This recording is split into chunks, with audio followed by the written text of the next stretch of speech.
I'm John Batchelor, Malcolm Homeline, Conference of Presidents, Major American Jewish Organizations. We're joined by our colleague Benjamin Weinthal, European correspondent for the Jerusalem Post. He's also a fellow at the Foundation for the Defense of Democracies. A very good evening to you, Benjamin.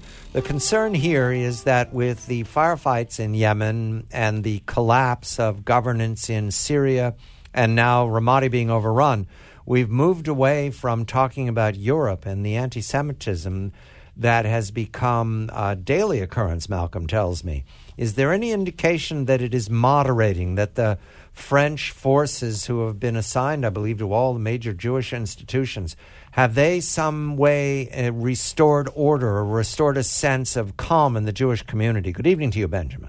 Good evening. Thanks for having me on. Well, the French forces who are protecting Jewish institutions and schools certainly has helped alleviate some anxiety among French Jews, but you still have foreign fighters from France who were in Syria and the Syrian Iraqi war theaters returning. They were part of the Islamic State, and their aim is not only to destroy French society, but lethal anti-Semitism. That means more attacks on Jews. Just the other day, there was an attack on two Jews in France. I think the real problem is there's a lot of rhetoric in terms of fighting lethal anti-Semitism in France from Minister Valls, the prime minister, who delivered a very powerful speech in the parliament. But at the same time, France allows Hezbollah, a terrorist organization in Lebanon, to freely operate on French soil. And that's a group that promotes this type of anti-Semitism in France and all across Europe. And yet they are barred essentially by the European Union and labeled as a terrorist entity and not supposed to have that kind of freedom. And essentially, as you said, we hear the reports every day of anti-Semitic attacks and things continuing. While the rhetoric is good, it doesn't seem to be matched on the ground by actions that really make a decisive difference. And the French government has allocated additional funds. They've done some other steps. But as we heard in the conference that took place last week in Jerusalem from the French Jewish leadership, the situation is of great concern. But could you focus a little bit on the role of Fabius, the foreign minister, who on the one hand seems to take a tougher stand even than the U.S. or this is than the the foreign US, minister of France, right? On the Iran negotiations, and yet seems to be the force behind this attempt to get a resolution at the Security Council that would be, let's say, detrimental to the peace process and certainly to Israel. Right. I think that speaks to sort of the cognitive dissonance of French foreign policy. I mean, for example, just to revisit the Hezbollah point, yes, the European Union and France outlawed the political arm of Hezbollah, the military arm, but the political arm is legally permitted to raise funds in France and do all sorts of other activities. In terms of France's push to recognize a independent Palestinian state, I think they're catering to the Arab world right now, where they've revived connections, especially because of Iran. Hollande was recently a guest of the Gulf organization, the members of the GCC, and he's trying to not only develop better commercial transactions, including military weapons, but also to, I would say, curry favor with this move to recognize an independent Palestinian state. On the other hand, as you mentioned, his position toward Iran seems to be much more hawkish than the United States and its partners from the West, Germany and the United Kingdom. He said Iran wants a 24-hour day period before an announcement period before the Atomic Energy Agency can inspect its nuclear facilities, and Fabius said the other day a lot can disappear within 24 hours. And if you remember, the French threw a wrench in the negotiating process back in 2013 to secure a better deal. But again, they're not going to break completely from the framework that's being negotiated right now with Iran. And it's a very flawed framework to stop Iran's nuclear weapons program.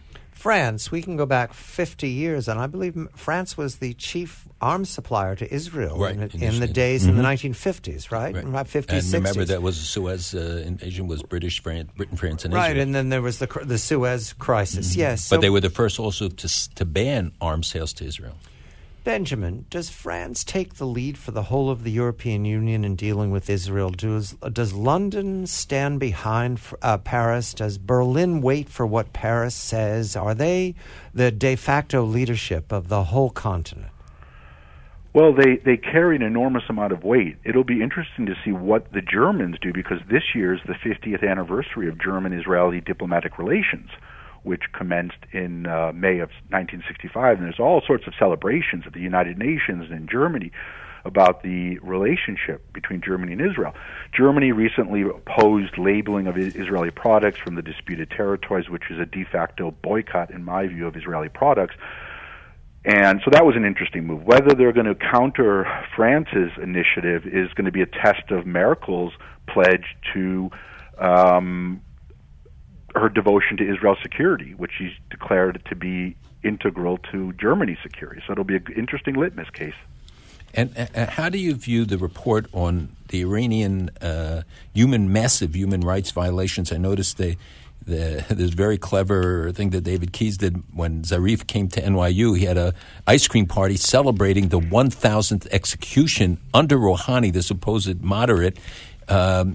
Yet we see all these efforts to condemn Israel at the United Nations for non-violations, and yet here massive violations, and all we see is a bipartisan report, but no consequence. Zarif is the foreign minister of Iran. Rouhani is the president of Iran. Please continue, Benjamin. Well, Malcolm, you're exactly right. That's been the problem with these human rights reports. The recent one from the U.S.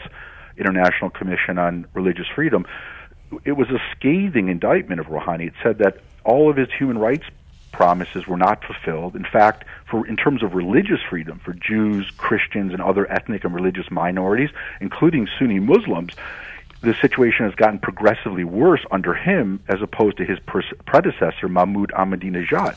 And Rouhani pledged during his election campaign in 2013 that he wants all Iranians, ethnic and religious minorities, to feel justice. Those were his words. And he hasn't delivered, and it's gotten worse. So I think that's certainly something that the negotiators, in terms of the nuke talks, are ignoring, because it would embarrass them that he's not fulfilling his human rights promises. Why would he fulfill his nuclear promises? What we're seeing here in trying to deal with Iran as we come closer and closer to June 30th is to grasp an understanding of Iran's expectations of this deal.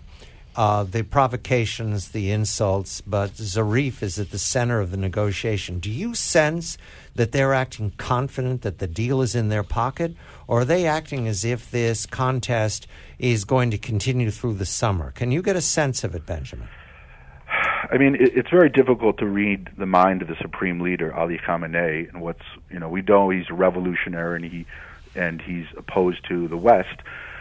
He announced the other day that there will be no nuclear inspections at military sites, which contradicts Secretary of State Kerry's view that there has to be inspections. Right, and no interviews with the scientists. He makes all these definitive, absolutist remarks, but what about his secondary? That's why I'm looking at Zarif. Does he act like a man who has the deal in his pocket? No, but on the other hand, we're looking at a deal that involves probably $150 billion once they sign an agreement. That's a lot of money to support terrorism in Syria and to support terrorism against Israel. Benjamin Weinthal is the European correspondent for the Jerusalem Post and a fellow at the FDD, Malcolm Hoenlein, Conference of Presidents. I'm John Batchelor.